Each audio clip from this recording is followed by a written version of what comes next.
Hello my crafty friends and welcome back to another card making video. Today I'm happy to join Altenew as we celebrate the latest release, and this is actually part of a blog hop with lots of giveaways.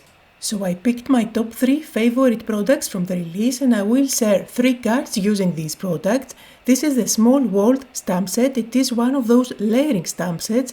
And although I have tons of stamps, I didn't have one with earth, and I find it really unique and so special. Now, you can stamp the part of the world that you are living or the recipient is living, since there are 3 different phases for your earth. Of course, you can't have an Altenew release without beautiful flowers. This is the Morning Flowers. It is again a layering stamp set. I absolutely love those.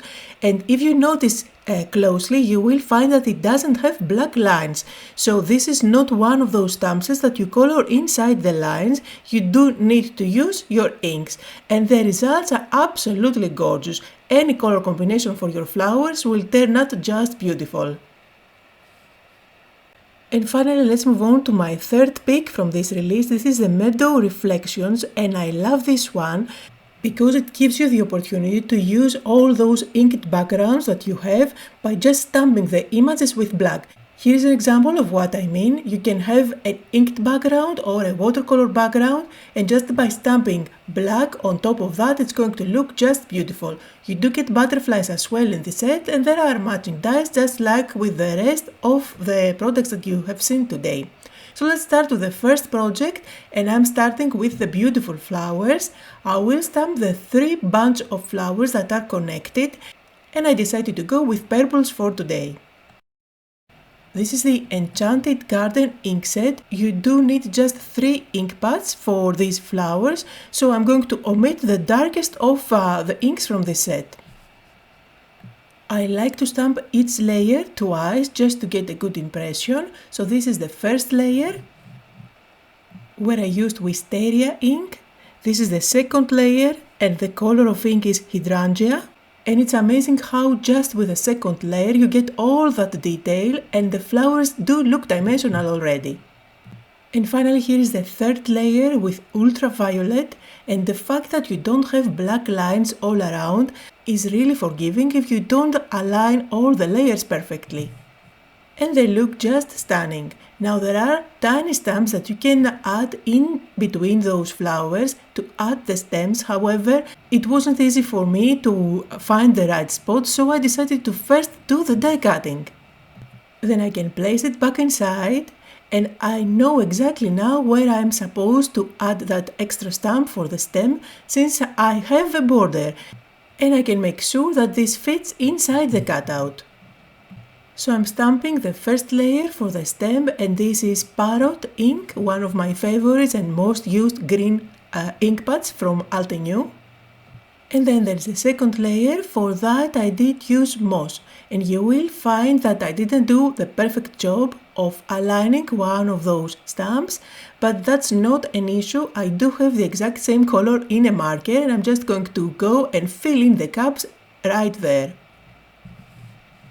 There are also tiny stamps to add the centers for your flowers. If you don't want to bother with those tiny stamps, you can just go ahead and color in the centers with your markers.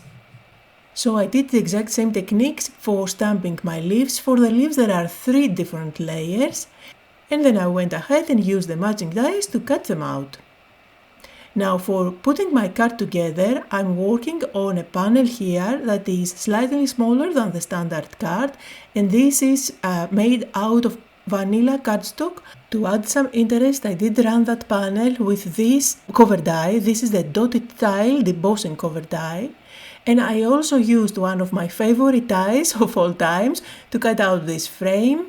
This comes from the Mega Stamps frame from an older release by Altenew, and I did cut it out from gold cardstock, and I'm placing it on top of my card base. I do have tiny strips of foam tape at the back.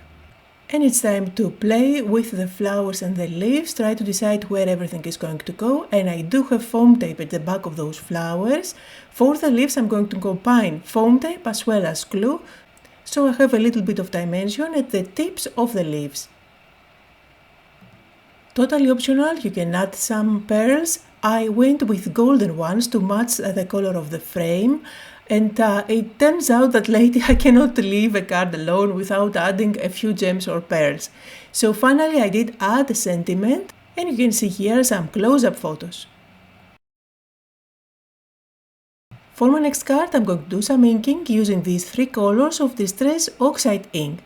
I'm going to create a background that looks kind of sunset, but for this card design anything could work. Just use your favorite color combination, create an inked background, or if you have any already made from previous crafting sessions, it's a great opportunity to use them up following this card design.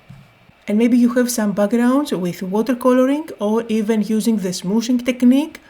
Anything works here. Keep in mind that I'm working with oxides and these inks blend beautifully together. They are so easy to work with them. And even if you use colors that are many shades apart, like I'm doing here, they always turn out just fine. Once I was happy with the inking, I did go ahead and added a few water splatters. This reacts with the ink, it lifts some color and creates some interesting designs at the background. Leave the water for a few seconds to react with the ink and then blot it away, and the result is more obvious on the darker areas. And now it's time to do the stamping. For that I'm using branches for the MEADOW Reflections stamp set. I'm going to stamp that a couple of times with black ink to get a good solid impression. Another way to go would be to emboss those designs with black embossing powder that would give a lovely shiny finish on your designs. And of course you can use the same stamp to overlap the previous ones like I'm doing here. Just make sure that you somehow rotate it or you don't stamp it at the same height so that they don't look identical. I'm also going to stamp one of the butterflies. I will simply place this panel with foam tape on top of my card base, finish it off with a sentiment, and you end up with a stunning card. And for the last card, let's play with a small world from the faces of the earth. I'm going to go with the one where you can see Europe, obviously because that's where I am. I went with dusk ink for the oceans. Always stamping it a couple of times. It is a kind of a habit now for me to get a good impression.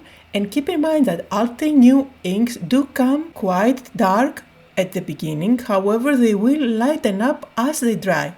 And for the continents I went with forest glades. Notice how dark my earth looks at the moment. It's not going to look like that in a bit when you see that earth dry. I did use the matching dye to cut it out. There is also another dye that you can turn it into one of those globes. However, I'm not going to use that. And I decided to go with one of those pattern papers from the Celestial paper pad. This is a really old paper pad that I keep on using again and again. I'm trying to choose which one would go great for what I have in mind. I decided to go with the black one. And that's because the colors of the earth really stand out against that pattern paper. I did stamp the word world from the same stamp set. I cut it out with the matching dies, and to complete my sentiment I went with you are my world. All sentiments come from the same stamp set as the earth. Now on top of my earth I'm going to add a little red heart just to embellish it. And then in my stash I did find a bag of sequin stars. I have no idea where I got them. Probably they were included in one of those Simon's stamp kits. I'm not sure. So I'm just going to use 3 of them. I didn't go with the golden ones. I decided rather to go with the blue ones so that they don't steal the thunder off my earth. The two add some shine and something extra without overwhelming the card design, which is clean and simple. So here are some close-up photos on the last card for today. Don't forget, this is part of a blog hop. Make sure to visit my blog, there are lots of giveaways to be won. Plus you will be able to join the hop, see all the new products in action, get inspired and choose your favorites. So that was the video for today. I hope that you had fun, that you got inspired. Thank you all so much for joining me, and I'll see you all next time.